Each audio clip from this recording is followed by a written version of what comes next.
क्रोध की दवा। एक गांव में एक स्त्री रहा करती थी। वह स्वभाव से बहुत बहुत गुस्से वाली थी। गुस्सा उसकी नाक पर बैठा रहता था। छोटी छोटे बात पर वह तुनक जाती और लोगों को भला बुरा कह देती थी। आस पड़ोस में रहने वाले लोग उससे परेशान थे और उससे बात करने से घबराते थे। घर कैसे अछूता रहा। उसका गुस्सा घर पर कलह का कारण बन चुका था। उस स्त्री को एहसास था कि गुस्सा उसके लिए परेशानी का सबब बनता जा रहा है।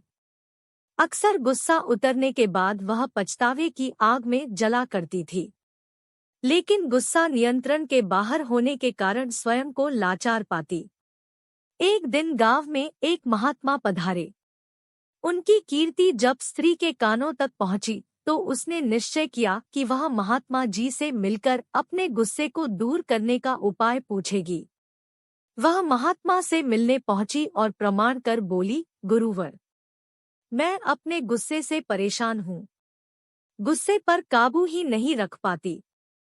गुस्से में अक्सर लोगों को भला बुरा कह जाती हूँ और बाद में पछताती हूँ। मेरे गुस्से के कारण सब मुझे नजरअंदाज करने लगे हैं। इससे मैं बहुत दुखी भी हूँ। मुझे कोई ऐसी दवा दीजिए कि मैं गुस्सा करना छोड़ दूँ। महात्मा ने उसे एक शीशी दी और बोले, पुत्री, इस शीशी में क्रोध दूर करने की दवा है। अब से जब भी तुम्हें क्रोध आए, इस शीशी से मुंह लगाकर दवा के कुछ घूंट पी लेना। स्त्री दवा पाकर बहुत खुश हुई और महात्मा का धन्यवाद कर अपने घर लौट गई।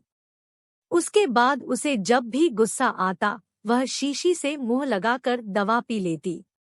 धीरे धीरे उसका गुस्सा कम होने लगा।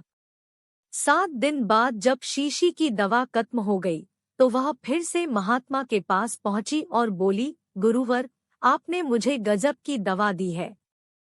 पीते साथ ही गुस्सा छूमंतर हो जाता है। अब वह दवा खत्म हो गई है।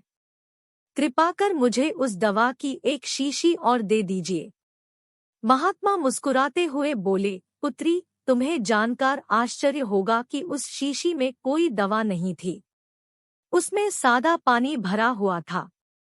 क्रोध आने पर जब भी तुम उस शीशी से पानी पीती थी तो शीशी मुंह में होने के कारण तुम कुछ बोल नहीं पाती थी। क्रोध दूर करने का उपाय बस अपना मुंह बंद कर लेना है। अब से यही किया करो। सीख। क्रोध दूर करने का उपाय बस अपना मुंह बंद कर लेना है।